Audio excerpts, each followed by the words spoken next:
Oh yeah. Oh yeah. Oh yeah. Let's go, baby. We are talking about, once again, Star Wars Knights of the Old Republic. Your boy is hyped. I can't just wear a black shirt. Hold on. 2 very boring minutes later. Yeah. This is much better. This is much better. You have to dress for these occasions. Come on now. Come on. You know what I'm talking about. Wear your Star Wars suits, ladies and gentlemen. All right. Let's talk a little bit about Star Wars Knights of the Old Republic. Now, I've been waiting for this moment. Oh, man. Yeah, so, ladies and gentlemen, you know me, okay? I might have kind of wanted Knights of the Old Republic to come back. Now, we've talked about the remake. Now, this is a very different situation because we're talking about the actual return of the games that I fanboy over quite a bit. In all seriousness, a good salutations to all of you out there. It is Matty here today.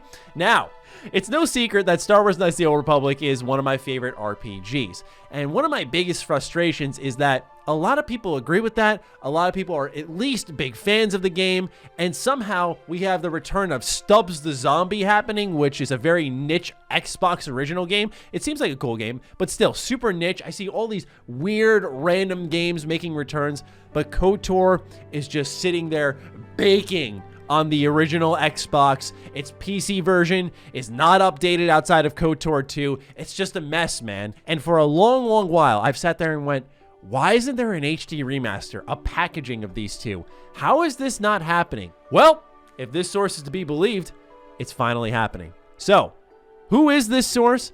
It's none other than Jordan Mason. That name may sound familiar because I've reported on his work in the past. So long ago, in fact, since 2015, where he had originally reported that a Knights of the Old Republic HD remake was coming in 2016. We'll talk about that in a second, to which he had re-reported in 2020. It may be back in the cards. Now, in response to what happened in 2015, he said the games industry is a fickle mistress, however, and that in 2016, he reported the game was put on the back burner and it wasn't something EA was actively pursuing. It was a bummer and frankly made me look like I was talking out of my ass. Alas, this is the way some things are at times until today. Unexpectedly, I heard an update from 2 independent sources, different from the ones who had given me prior information, and one of whom helped me confirm my Ewan McGregor scoop from last year. This came out of the blue and caught me by surprise, which is the reason he updated the story. And it ended up so far seeming to be true because multiple sources came out and corroborated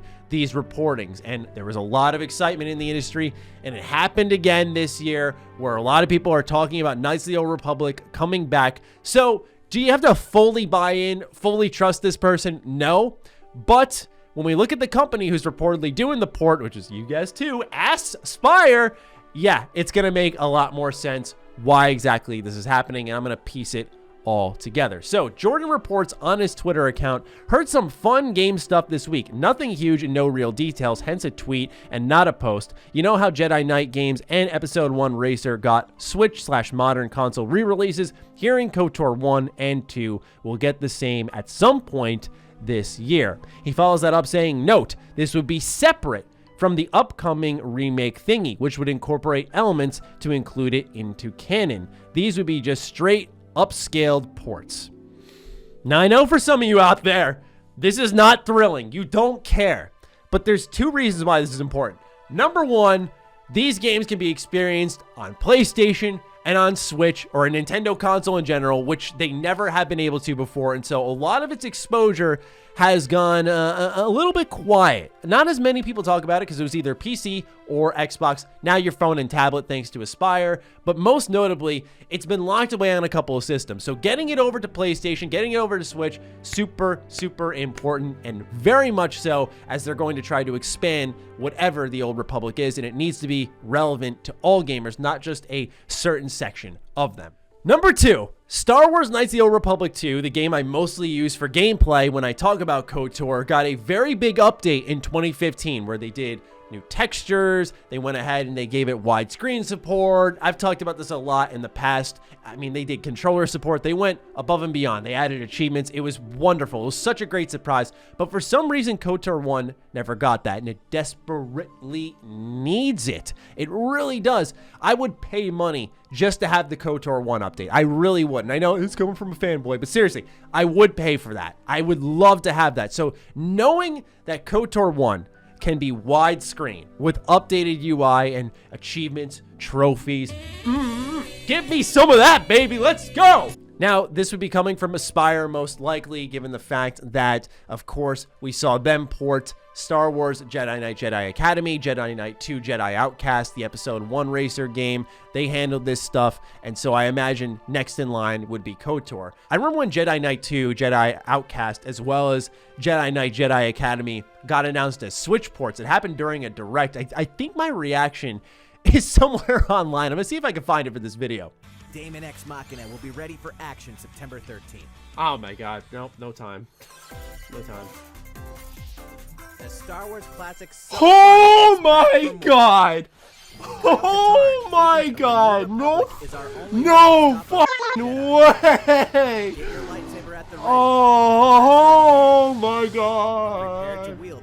You get to play as Kyle fucking Katarn, bro. Let's go!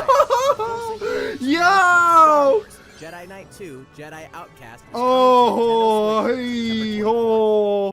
Anyway, though, I gotta say, when I saw that, my first thought, sadly, disgustingly, in fact, was, man, I really think this means that KOTOR can come back. Because if you can unearth Jedi Knight, Jedi Academy, there's gotta be a way that you can get KOTOR back. And so it seems like finally it's happening. I mean, most of the heavy lifting has been done, at least for KOTOR 2. It's really just KOTOR 1. But if I learned anything during my time here covering happenings in the industry, unearthing some of these old games and trying to shape them up for modern re-releases, even just what they're doing here, upscaling straight ports, it seems to be a tougher job getting that actually working. It seems simple in concept. Just bring them out to PlayStation 4 and 5. I guess it's really not that easy, especially with button inputs and the triggers. And how do you replace like the white and black buttons on the original Xbox with, is it L1, R1 on PlayStation? Is it just a simple remapping? Stuff along those lines that I know nothing about, and most of us do not. Also, what's really nice here is that Jordan is saying that they're bringing these back to incorporate certain elements from these games into Knights of the Old Republic's remake. And I think that would make a lot of sense if they're going to remake one. Certain elements there like battle meditation, armor and weaponry, like a vibro blade, stuff that would naturally be retained, you'd hope, at least, because I know battle meditation was kind of very specific to Bastila. But given what's happening in the High Republic, I think there's a very strong chance of something along those lines happening. We actually just saw a comic image just be posted saying Surik's blade, which is Mitra Surik, the exile from KOTOR 2. So all I'm saying is, ever so delicately, the door is cracking open on KOTOR, and we're seeing little things here and there. So Mitra Surik's back. Obviously, we've seen the Knights of Revan when it came to The Last Jedi's release, and they had, in an art book or something along those lines, they were showing Revan had his own set of knights. So they've been slowly bringing aspects of it into canon, quietly at that.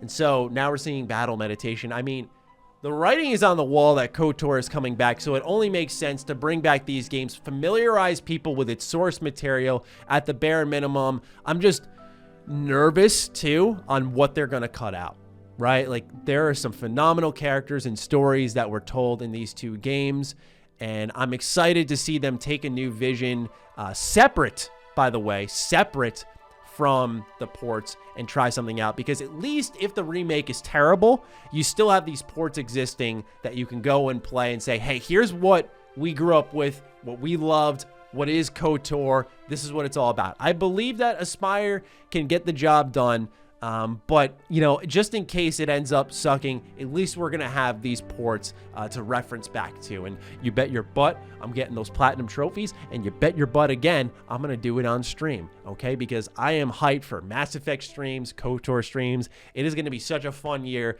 to stream when some games start coming out. So I personally cannot wait. I'm really looking forward to it. But ultimately, this is just your boy rambling about something he's waited since 2012 for, actually. I remember like talking to my friends on Xbox Live, talking about how I want KOTOR to come back, and then I read online how 3 was canceled. So to take that new vision and maybe get something complete that melds 1 and 2 together and doesn't end on a cliffhanger